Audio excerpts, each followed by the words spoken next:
Good morning students. आज हम करेंगे अपने पार्ट 2 के प्रश्न उत्तर।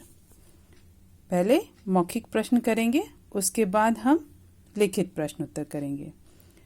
तो चलिए शुरू करते हैं मौखिक प्रश्न उत्तर। पहला प्रश्न है, बच्चों ने घर आकर दादाजी को क्या करते देखा। बच्चे जब घर आए उन्होंने क्या करते हुए देखा दादाजी को। बच्चों ने घर आकर दादाजी को डस्टबिन के कचरे में से कुछ सामान बीन बीन कर एक स्टील की प्लेट में रखते हुए देखा। तो उत्तर आप यही लिखेंगे, बच्चों ने घर आकर दादाजी को डस्टबिन के कचरे से कुछ सामान बीन बीन कर एक स्टील की प्लेट में रखते हुए देखा।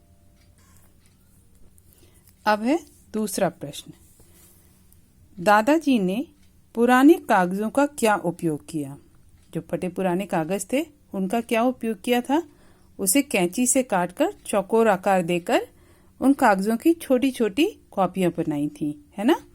तो दादाजी ने पुराने कागजों को कैंची से काटकर सुडौल आकार देकर चौकोर बनाया और उन कागजों की छोटी छोटी 8-10 कॉपियां बनाई।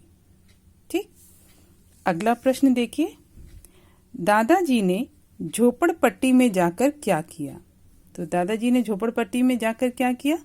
वहां पर उन्होंने गरीब बच्चों को पुराने कागजों से बनाई हुई कॉपियां, चौक और पेंसिलों के टुकड़े बांटे। ठीक है। अगला प्रश्न देखो, इस कहानी से आपको क्या शिक्षा मिलती है। तो इस कहानी से हमें यह शिक्षा मिलती है कि हमें चीजों की बर्बादी नहीं करनी चाहिए, बल्कि अनुपयोगी चीजों को जरूरतमंद व्यक्तियों को दे देना चाहिए ताकि वे चीजें उनके काम आ सके, है ना।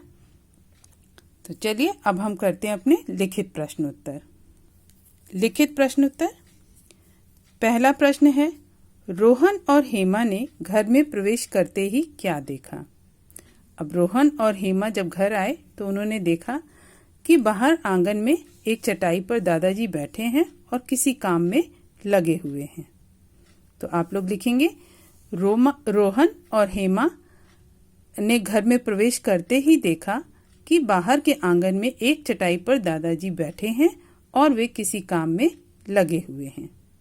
ठीक। दूसरा प्रश्न देखिए, दादाजी क्या कर रहे थे।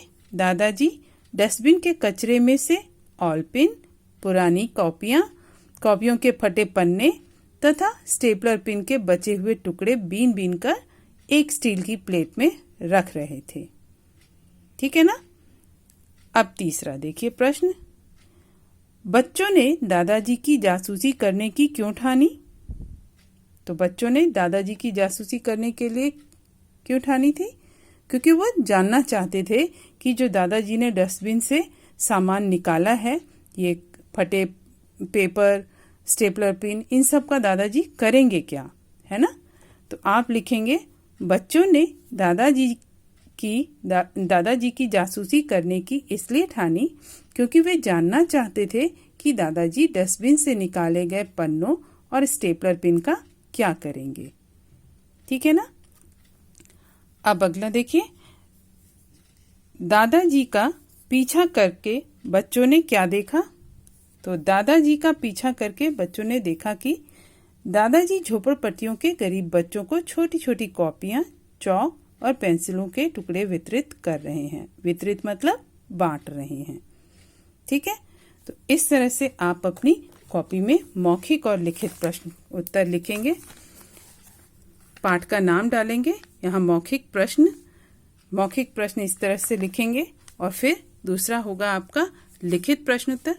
लिखित प्रश्न लिखेंगे, इसमें जो लिखित प्रश्न में 5वां प्रश्न है वो बिल्कुल सेम है, यही वाला प्रश्न है। इस कहानी से आपको क्या शिक्षा मिलती है, ये मौखिक में भी है और लिखित में भी है, तो आप एक ही बार लिखिएगा।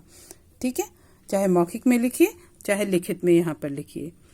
और इसके बाद आप अगर आपने शब्दार्थ नहीं किए तो इसके बाद आप यहाँ पर शब्दार्थ लिखेंगे पाठ 2 के। ठीक।